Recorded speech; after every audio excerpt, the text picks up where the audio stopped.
వేసవిలో sun stroke, heat stroke తగిలే ప్రమాదం ఉన్నందున అందరూ తగు జాగ్రత్తలు పాటించాలని జిల్లా వైద్య ఆరోగ్య శాఖ అధికారి డాక్టర్ వెంకటేశ్వర్లు అన్నారు. వృద్ధులు, గర్భవతులు, బాలింతలు, చిన్నారులు అత్యవసరమైతే తప్ప బయటకు రావద్దని తెలిపారు. ఈ ఏడాది ఎండల తీవ్రత పెరుగుతున్న దృష్ట్యా ఆరోగ్య శాఖ నుండి ఇచ్చే సూచనలను తప్పనిసరిగా పాటించాలని అన్నారు. ప్రజలు మధ్యాహ్నం 12 గంటల నుంచి సాయంత్రం 3 గంటల వరకు బయటకు రాకుండా ఉండటం మంచిదని, ఒకవేళ తప్పనిసరి పరిస్థితుల్లో రావాల్సి వస్తే కాటన్ దుస్తులు ధరించాలని, చెవులకు కండువా కట్టుకోవాలని సూచించారు. వేసవిలో వైద్య ఆరోగ్య శాఖ జిల్లా వ్యాప్తంగా అన్ని ఆరోగ్య కేంద్రాల్లో ORS ప్యాకెట్లు అందుబాటులో ఉంచామని, వాటిని ఉపయోగించుకోవాలని అన్నారు. హీట్ స్ట్రోక్ వచ్చినప్పుడు తప్పనిసరిగా ఐసును వాడి ఒంటిని శుభ్రపరిచి చల్లపరచాల్సిన పరిస్థితి ఉంటుందని తెలిపారు. Sun stroke or heat stroke గురించి చెప్పడానికి వచ్చున్నాను. దీని యొక్క ముఖ్య ఉద్దేశం ఏంటంటే, మనకి ఈ మాసంలో మొదటి నుండి కూడా ఎండలు బాగా పెరగటం, పనికి వెళ్ళే సమయంలోనూ, స్కూల్కి వెళ్ళే సమయంలోనూ, ప్రయాణ సమయంలోనూ, ఇటువంటి సందర్భాల్లో ఎవరైతే వల్నరబుల్గా ఉన్నారో వారందరూ కూడా కొన్ని ఇబ్బందులు రావడానికి అవకాశం ఉంది. కాబట్టి ఈ హీట్ స్ట్రోక్కి సంబంధించి మనకి కంటిన్యూస్గా ప్రొలాంగ్డ్ ఎక్స్పోజర్ అంటే ఎక్కువసేపు మనం ఎండలో ఉన్నట్లయితే ఖచ్చితంగా మనము ఈ హీట్ స్ట్రోక్కి గురవుతాము. అదేవిధంగా బాడీ టెంపరేచరు మనకి దాదాపు 105 డిగ్రీల కన్నా కూడా ఎక్కువ మోతాదులో రావడానికి అవకాశం ఉంటుంది. మనకి టెంపరేచర్ రెగ్యులేషన్ అని ఉంటుంది మనకి బ్రెయిన్ లోపల.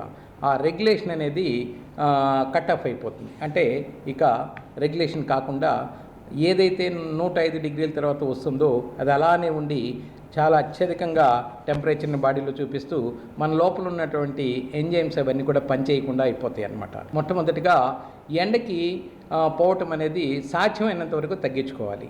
ఒకవేళ వెళితే ఉదయకాలంలో, అదేవిధంగా సాయంత్రము 3:30 తర్వాత మాత్రం వెళ్ళాలి. 12 నుండి 3:30 గంటల వరకు అత్యంత అధికంగా తీవ్రత రూపంలో ఎండ వస్తుంది. కాబట్టి ఆ సమయంలో ఎవరు కూడా బయటికి వెళ్ళకుండా ఉండాలని చెప్పి అందరికీ నేను సూచన చేస్తూ ఉన్నాను.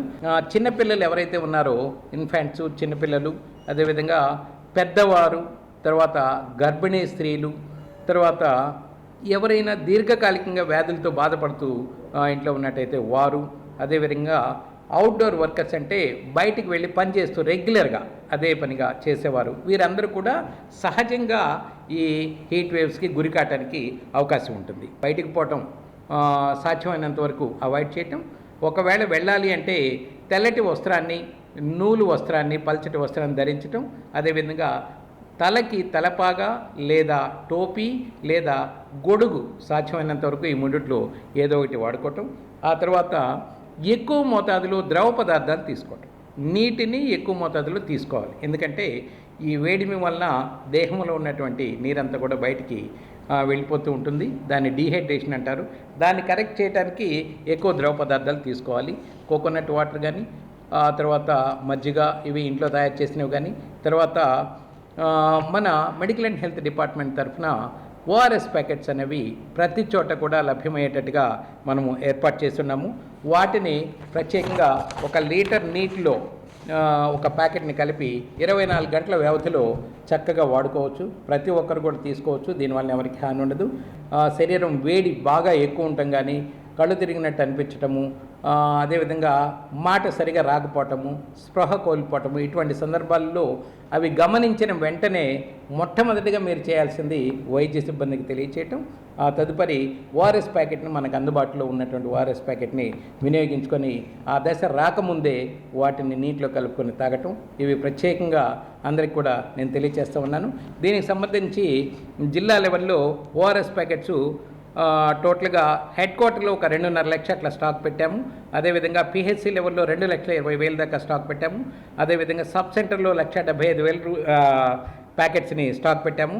తర్వాత ప్రతి ఒక్కరి దగ్గర కూడా ORS విలేజ్ లెవెల్లో, ఆశా దగ్గర, అంగన్వాడీ దగ్గర, పంచాయతీ సెక్రటేరియట్ పీపుల్ దగ్గర కూడా వీటన్నిటి కూడా మేము పెట్టి వాటితో పాటు ఎసెన్షియల్ మెడిసిన్స్ను కూడా ఏర్పాటు చేస్తున్నాము.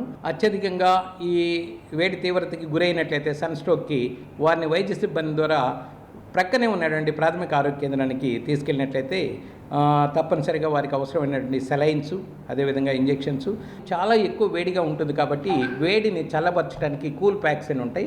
వాటి ద్వారా శరీరం యొక్క ఉష్ణోగ్రతను తగ్గించి వారి యొక్క ఆరోగ్యాన్ని కాపాడటానికి అవకాశం ఉంటుంది. ఈ ఎండ తీవ్రతకు సంబంధించి వడగాల్పులు ఇవన్నీ వస్తూ ఉన్నాయి కాబట్టి sun stroke or heat stroke అనేది ప్రజల్లో విరివిగా తెలిస్తే, ఒకటి బయటికి వెళ్ళటము ఎక్కువ ఎండ ఉన్నప్పుడు వెళ్ళకూడదు. మధ్యాహ్నము 12 గంటల నుండి 3:30 వరకు వెళ్ళకూడదు. ఒకవేళ వెళితే వారు పల్చటి తెల్లటి వస్త్రాలని, నూలు వస్త్రాన్ని ధరించాలి. తర్వాత తలపైన తలపాగా లేదా టోపీ లేదా గొడుగు లాంటిది ధరించాలి. అదేవిధంగా ఎక్కువ శాతము ద్రవ పదార్థాలు తీసుకుంటూ ఉండాలి. అంటే నీరు, మజ్జిగ, కొబ్బరి బండ నీళ్ళు ఇటువంటివి తీసుకోవాలి.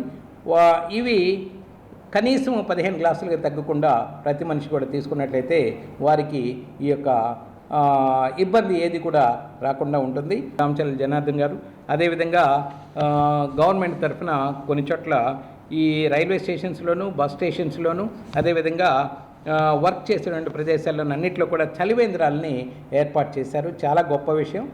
ఈ చలివేంద్రాల ద్వారా చక్కగా అందరికి కూడా ఈ డిహైడ్రేషన్ రాకుండా ప్రతి ఒక్కరు ఎక్కడ అందుబాటులో ఉంటే అక్కడ చలివేంద్రం దగ్గర నీరు తీసుకొని శుభ్రంగా వారు ఎక్కువ నీటిని ఈ ఎండాకాలం రోజు తాగాలని చెప్పి నేను మీ అందరికీ తెలియజేస్తున్నాను.